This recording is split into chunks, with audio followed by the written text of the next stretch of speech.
Notre webinaire «Et si on parlait achat» dédié au sourcing vient de se terminer. Je voulais partager avec vous quelques messages importants concernant ce sujet. Le premier message, 60 des participants au webinaire déclarent pratiquer le sourcing de manière un peu irrégulière, 10 quasiment jamais et puis 25 très régulièrement, hein. Donc la grande majorité des acheteurs confirment ce qu'on perçoit souvent dans les entretiens avec les organisations, l'activité de sourcing est souvent peu ou pas pratiquée.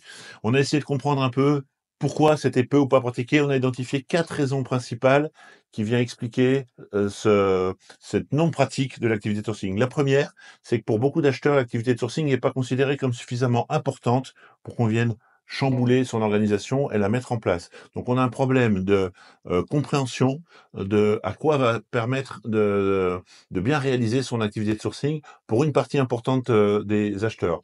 Deuxièmement, on a un problème qui est lié au temps et à la planification.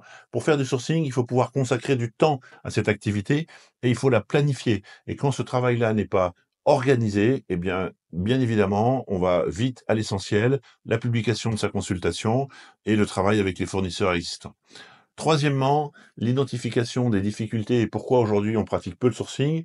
On a identifié un manque de savoir-faire, un manque de formation. Et là aussi, il y a un certain nombre de formations qui permettent de mieux comprendre comment on mène une activité de sourcing. C'est un point qui est important. Et enfin, la dernière raison, la quatrième, qui vient expliquer pourquoi les acheteurs sont peu présents sur les activités de sourcing, c'est un manque d'outils dédiés à ces activités. Et souvent, on se retrouve avec seulement Google et faire du sourcing avec Google, c'est quasiment impossible. Donc du coup, les outils, le manque de temps, le manque de formation et le manque d'importance qu'on consacre à cette activité expliquent pourquoi aujourd'hui le sourcing est une activité trop peu pratiquée dans les organisations achats. Dans ce webinaire, on a également voulu vous montrer de manière concrète comment réaliser un sourcing sur quelques exemples, quelques cas d'usage. Pour le faire, on est allé à la simplicité et on travaille avec Ocaveo, la plateforme que nous avons créée et qui est dédiée, entre autres, à cette activité du métier achat. Vous voulez en savoir plus sur Ocaveo? Contactez-nous et répondez-moi en bas de ce message avec votre adresse mail afin qu'on puisse vous faire une démonstration personnalisée.